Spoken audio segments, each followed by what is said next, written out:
বিগত ২ বছর ধরে কার্যত বন্ধ থাকার পর অবশেষে বাংলাদেশের সাধারণ নাগরিকদের জন্য ভারতের ট্যুরিস্ট ভিসা পুনরায় চালু করার ঘোষণা দিয়েছে ভারতীয় হাইকমিশন। ঢাকার নতুন রাজনৈতিক বাস্তবতায় এবং বিএনপি সরকার ক্ষমতায় আসার পর দুই দেশের থমথমে সম্পর্কের বরফ গলাতে এটিকে নয়াদিল্লির প্রথম বড় ও ইতিবাচক বন্ধুত্বের পদক্ষেপ হিসেবে দেখা হচ্ছে। শেখ হাসিনা ভারতে পালিয়ে আশ্রয় নেওয়ার পর যে অভূতপূর্ব কূটনৈতিক দূরত্ব তৈরি হয়েছিল তা কাটিয়ে আপাতত সীমিত পরিসরে এই ভিসা কার্যক্রম শুরু হচ্ছে।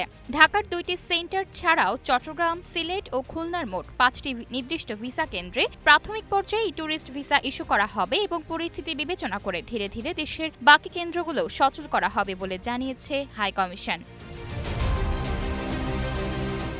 তবে এই ভিসা চালুর সিদ্ধান্তের সমান্তরালে দুই দেশের সীমান্তে দীর্ঘদিনের উত্তেজনা এখনও সমানভাবে চলমান রয়েছে। সাম্প্রতিক সময়ে সীমান্ত জুড়ে পুশিন এবং পদ্ধতিগত পুশব্যাক নিয়ে দুই দেশের নিরাপত্তা বাহিনীর মধ্যে এক ধরনের থমথমে ও বৈরী পরিস্থিতি বিরাজ করছে।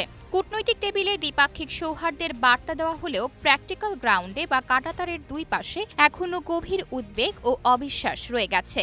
সীমান্তে এমন একটি অস্থিতিশীল এবং স্পর্শকাতর অবস্থা বজায় থাকার কারণে এই মুহূর্তে সাধারণ বাংলাদেশিদের জন্য ভারত ভ্রমণ কতটা নিরাপদ ও ঝুঁকিমুক্ত হবে তা নিয়েই বড় ধরনের প্রশ্ন দেখা দিয়েছে।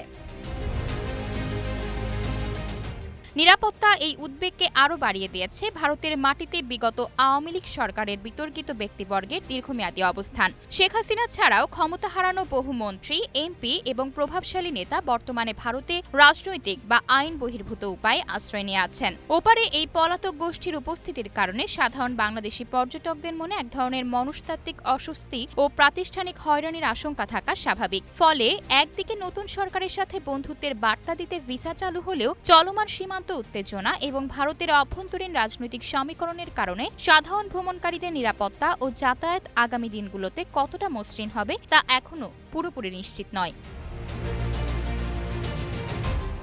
আয়েশা অর্থী, নিউজ ডেস্ক, গ্লোবাল টেলিভিশন।